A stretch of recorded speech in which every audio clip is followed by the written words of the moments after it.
Halo guys.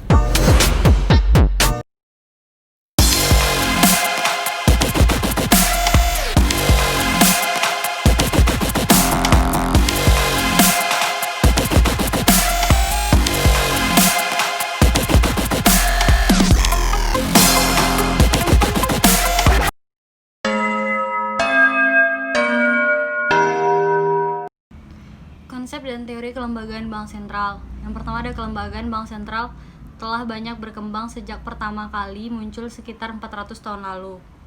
Yang awalnya, bank sentral berperan sebagai penyimpan dan penyetor uang koin dan pada beberapa kasus tertentu menjadi sumber dana untuk perang. Dan seiring waktu berfungsi dan bank sentral berkembang menjadi penerbit uang sebagai bank untuk pemerintah dan bank yang lain, pengawas sistem keuangan, pengawas bank, serta pembuat kebijakan moneter. Saat ini terdapat peran yang sama dan berbeda di antara bank sentral di dunia. Yang pertama itu peran yang sama antara lain ada 3. Yang pertama itu fokus ke stabilitas moneter. Yang kedua fokus ke stabilitas keuangan. Yang ketiga larangan untuk melakukan pinjaman langsung ke pemerintah. Tuh, ada peran yang berbeda antara lain. Yang pertama itu operasional dan kelembagaan yang berbeda untuk mewujudkan stabilitas moneter dan keuangan.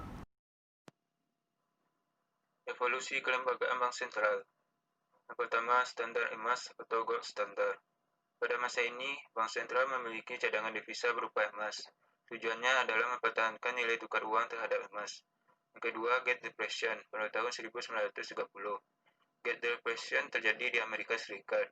Kegiatan perekonomian menurun, banyak bank yang bangkrut, dan deflasi terjadi selama hampir 10 tahun. Yang ketiga, Bretton Woods. Pada bulan Juli 1944, sebanyak 44 negara setuju terhadap penerapan sistem Bretton Woods. Pada sistem ini, Amerika Serikat menetapkan nilai tukar terhadap US dollar terhadap emas pada tingkat $35 per ons. Negara lain menetapkan nilai tukarnya hanya terhadap US dollar, bukan emas. Yang keempat, oil shocks pada tahun 1970-an. Dua goncangan minyak atau oil shocks dan kebijakan fiskal serta moneter yang akomodatif menyebabkan terjadinya inflasi yang tinggi. Praktisi dan akademisi menyarankan agar bank sentral menggunakan kebijakan moneter untuk melakukan stabilisasi harga. Yang kelima, liberalisasi sistem keuangan tahun 1990-an. Liberalisasi sistem keuangan menyebabkan aliran modal ke negara berkembang menjadi lebih banyak. Yang keenam, Uni Eropa awal 2000. Uni Eropa terbentuk dan mengadopsi mata uang yang sama untuk negara anggotanya, yaitu euro. European Central Bank atau ECB terbentuk untuk menjalankan kebijakan moneter untuk negara anggota Uni Eropa. Ketujuh, krisis keuangan global tahun 2007 sampai 2010. Krisis keuangan global terjadi yang disebabkan karena subprime krisis di Amerika Serikat.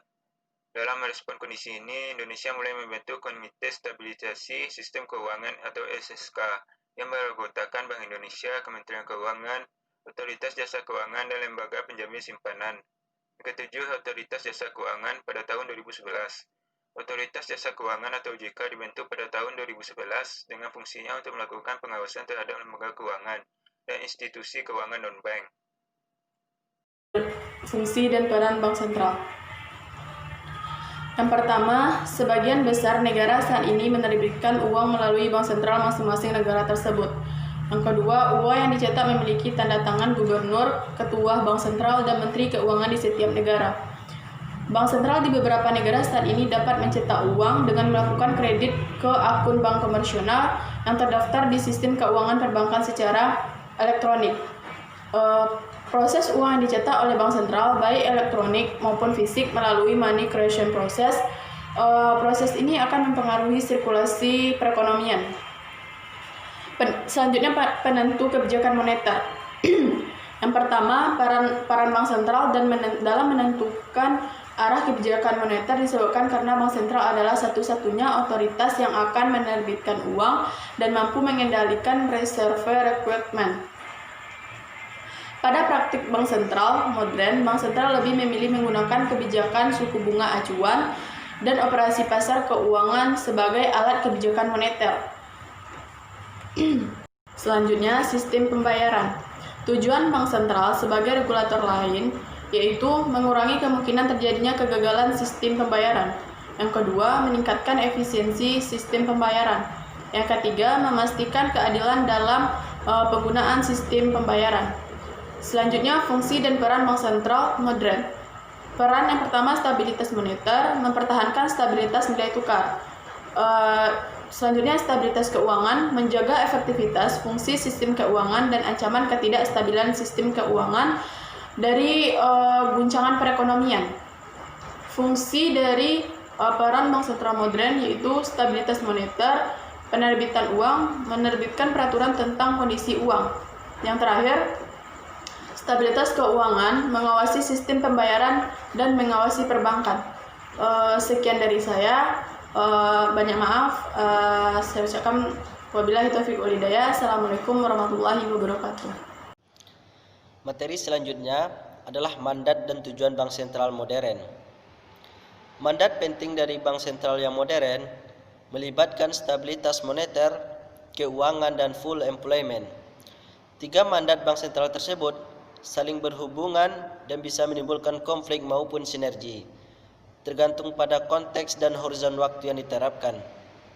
Pada jangka pendek, stabilitas berkonflik dengan full employment, sedangkan pada jangka panjang, stabilitas moneter mampu menjadi fondasi yang kuat bagi kondisi full employment. Dan kondisi ini pula, pada kondisi stabilitas moneter harus didukung dengan stabilitas keuangan. Kemudian, stabilitas moneter tercermin dengan tingkat inflasi yang rendah dan stabil.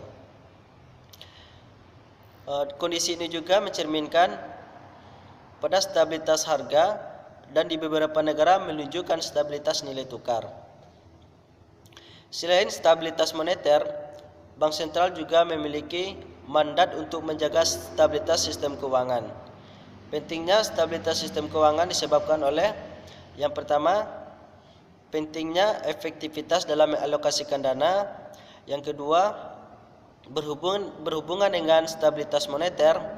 Dan yang ketiga, kondisi stabilitas keuangan terkait dengan peran tradisional bank sentral seperti sistem pembayaran, lender of last resort, dan pengawasan perbankan.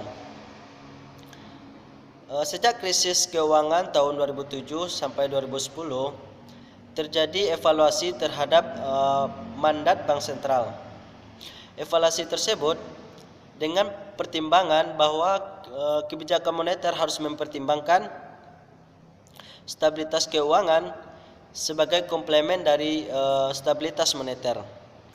Alat kebijakan makroprudensial dapat menjadi komplemen dari kebijakan moneter dalam menjaga stabilitas sistem keuangan. Demikianlah materi yang dapat saya sampaikan. Selanjutnya disampaikan oleh rekan saya. Materi selanjutnya itu hubungan bank sentral dengan lembaga pemerintah domestik dan lembaga internasional. Hubungan Bank Indonesia dengan pemerintah diatur dalam Undang-Undang Republik Indonesia tentang Bank Indonesia Nomor 23 Tahun 1999 sebagaimana telah diubah terakhir dengan Undang-Undang Nomor 6 Tahun 1999, yaitu yang pertama, sebagai counterpart pemerintah dalam menetapkan sasaran inflasi, penerbitan surat hutang pemerintah, dan penetapan asumsi-asumsi makroekonomi dengan penyusunan APBN. Yang kedua, sebagai pemegang kas pemerintah. Yang ketiga, dapat mewakili pemerintah dalam berhubungan dengan pihak kreditur luar negeri. Yang keempat, memberikan masukan kepada pemerintah dalam rangka memajukan perekonomian dan pembangunan baik nasional maupun daerah. Koordinasi Bank Indonesia dengan pemerintah dan DPR. Bank Indonesia setiap awal tahun anggaran menyampaikan informasi tertulis mengenai evaluasi pelaksanaan kebijakan moneter dan rencana kebijakan moneter yang akan datang kepada pemerintah. BI menyampaikan laporan triwulan dan sewaktu-waktu kepada DPR tentang perkembangan pelaksanaan tugas dan wewenangnya. BI wajib menyampaikan laporan keuangan tahunan kepada BPK. Pemerintah dapat meminta pendapat BI dalam rapat kabinet yang membahas ekonomi, perbankan, dan keuangan yang berkaitan dengan tugas Bank Indonesia. Pemerintahan dapat menghadiri rapat Dewan Gubernur Bank Indonesia dengan hak bicara, tanpa hak suara. Bank Indonesia menjalin hubungan kerja dengan lembaga-lembaga internasional dalam bidang yang pertama, intervensi bersama untuk kestabilan pasar valuta asing, yang kedua, penyelesaian transaksi lintas negara, yang ketiga, hubungan koresponden, yang keempat, tukar-menukar informasi mengenai hal-hal yang terkait dengan tugas-tugas selaku bank sentral, termasuk dalam pengawasan bank. Yang kelima, pelatihan atau penelitian di bidang moneter dan sistem pembayaran. Keanggotaan Bank Indonesia di beberapa lembaga dan forum internasional yaitu Siasen, Center, Sianza, BIS, dan lain-lain. Materi selanjutnya tata kelola bank sentral. Mengenai tata kelola bank sentral, kita akan membahas 3 komponen, yaitu independensi, akuntabilitas, dan transparansi. Independensi merupakan suatu keadaan atau posisi di mana bank tidak terikat dengan pihak manapun, artinya keberadaan bank mandiri, tidak mengusung kepentingan pihak tertentu atau organisasi tertentu. Selanjutnya, transparansi adalah memberikan informasi keuangan yang terbuka dan jujur kepada masyarakat berdasarkan pertimbangan bahwa masyarakat memiliki hak untuk mengetahui secara terbuka dan menyeluruh atas pertanggungjawaban pemerintah dalam mengelola sumber daya yang dipercayakan kepadanya dan ketaatannya pada peraturan perundang-undangan. Transparansi dikelompokkan dalam 5 aspek. 1. Keterbukaan mengenai tujuan kebijakan seperti sasaran kestabilan harga atau inflasi. 2. Pengungkapan data, model perkiraan ekonomi yang dipergunakan bank sentral. 3. Informasi mengenai strategi kebijakan dan prosedur pengambilan keputusan internal pada bank sentral. 4. Pengomunikasian keputusan kebijakan seperti perubahan dan arah suku bunga. 5. Keterbukaan pelaksanaan kebijakan yang diputuskan seperti operasi moneter. Selanjutnya, akuntabilitas adalah mempertanggungjawabkan pengelolaan sumber daya serta pelaksanaan kebijakan yang dipercayakan kepada entitas pelaporan dalam mencapai tujuan yang telah ditetapkan secara periodik. Materi selanjutnya, praktik bank sentral di berbagai negara. Di sini kita mengambil Board of Governors-nya. Yang pertama, Bank of England. Dewan Gubernur dari Bank of England terdiri dari gubernur dan 2 deputi gubernur yang ditunjuk untuk 5 tahun masa jabatan, serta direktur non-eksternal yang ditunjuk untuk 3 tahun masa jabatan. Selanjutnya, Bank of Canada.